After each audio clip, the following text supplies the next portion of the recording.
Hello YouTube, I'm back with another video. This is Critical Pain. I am critical and this is going to be painful. Today I'm actually looking for a little bit of help. I've got a few knives here that I'm looking at. I'm kind of wanting to buy a little bit more expensive knife. I'm going to spend no more than $200. Got a few good candidates here, so let's just go ahead and check them out. As we learned in my last, I really don't have any knives that cost more than $100 or all right at that or anything. So we're going to look at a few knives here that cost between $100 and $200 and try and figure out where I'm going to spend my money at. So this first one is going to be a Benchmade, and it is going to be the Benchmade 940. Now the Benchmade 940 is an extremely iconic knife. It's getting up there in price. I like the original one with the green scales. It's got the purple backspacer in there. It looks really nice. So that's the one I'm thinking about picking up. There's some things that I really like about this knife. This long, nice, thin handle here. I really like this reverse sheep's foot blade. It's a thumb opening. I like that. The access lock, of course, Benchmade's got great access locks. There's a couple things that are kind of keeping me from buying this knife. First off, the size of it. It is a bigger knife. However, I think it's going to ride pretty well in the pocket because it is slim in this profile and the thickness profile as well. So I'm not too concerned with that, but it is a bigger knife than I generally like to carry. Another thing that really bothers me about this knife is this thumb stud here is not positioned to my liking. I would rather this thumb stud be a little bit more back, or the plunge line come right here. I don't know, something else, but it's designed the way it's designed. The other thing is I've seen reviews, and this sharpening choil right here bothers me a little bit. It doesn't seem to clear the plunge line on a lot of these. So that's the first one. Like I said, it's about $190 knife. So that's going to be the first one that I'm thinking about spending on and adding to my collection. The second one we're going to look at is a Spyderco. It's also going to be a little bit on the bigger side. This is the Spyderco Kapara. Some things that I really like about this knife: full flat ground. It's got the thumb opening hole. Supposedly it's really thin behind the edge. I like the thin design of it. It is a little bit thicker than the 940 in the handle area, and the blade's got the thumb hole, so it's going to stick out a little bit more. And again, it is a little bit bigger knife than I personally like to carry, so I'm not 100% sure I want to go that route just yet.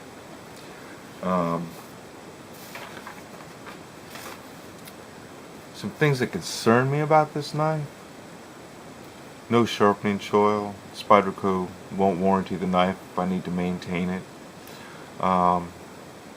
If it needs maintenance, I have to send it back, which means, I'm without a knife. Not really, because I've got 20 some other knives, but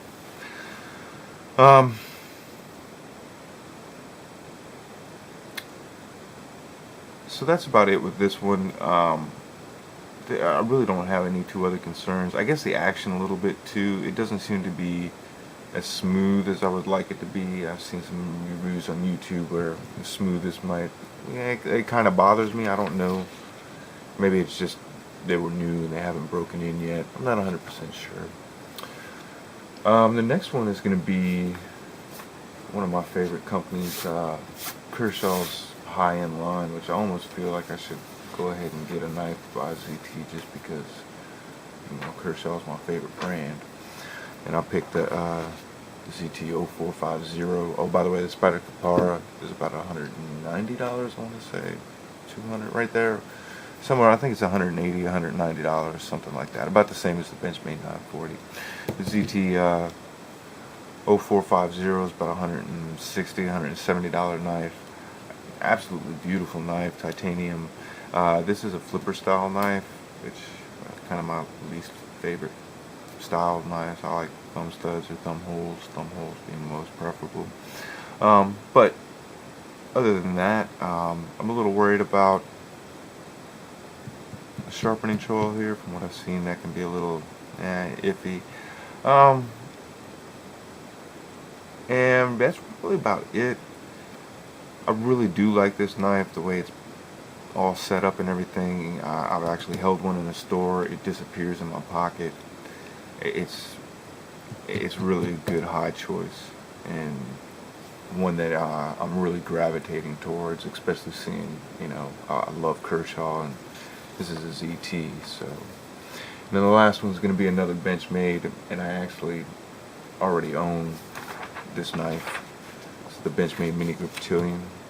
This is going to be the upgraded one. It's got the gray G10 handles with the blue and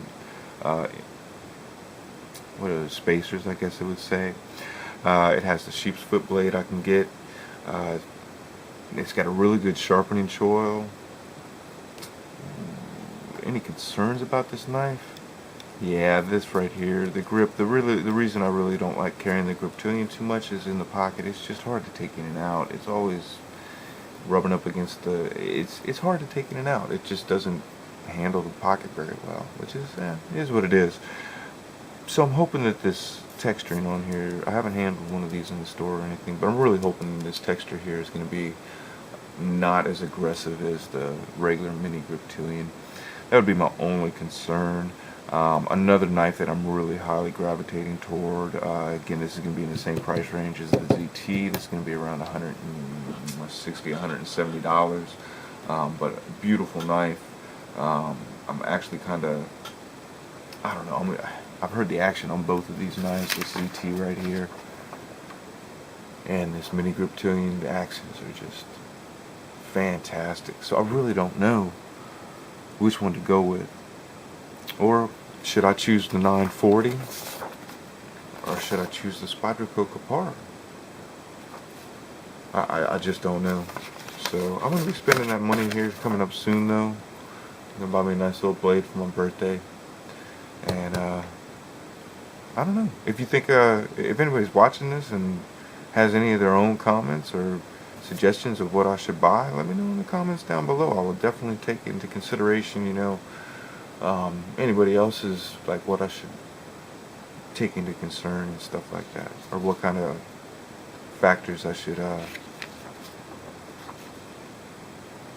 kind of be aware of when buying one of these knives at this kind of price point. So anyway, that's really going to be it for the day. Just kind of asking for a little bit of help. Leave your comments down below, please, and let me know what you think I should spend my money on, whether it should be the Spyderco or the Kapara. Let's go through it again. The Spyderco Kapara. No, I'm sorry, the Benchmade 940. The Spyderco Kapara. The ZT0450. Or the Benchmade Mini Grip with the G10 and the upgraded blade steel. I'm not sure what that blade steel would be. I know it's 154 cm for the just the basic $100 Mini Grip version. So anyway, that's gonna be it for tonight, folks. I'm gonna be back probably in a couple of weeks. I got a big trip coming up, so probably won't see any videos from me till then. I know I don't have a lot out, and there's probably not a lot of people worried about it because most of my videos aren't getting much more than about 20 views, and the last 3 videos I put out only got about 4 to 6 views. So if any of you 4 to 6 people have any options, whatever, please let me know down in the comments below. And if not, and you're just kind of curious to see what knife I bought, check back around April 15th or 16th for the video on which knife I decided to buy. Y'all have a great day, and I'll see y'all in a couple of weeks.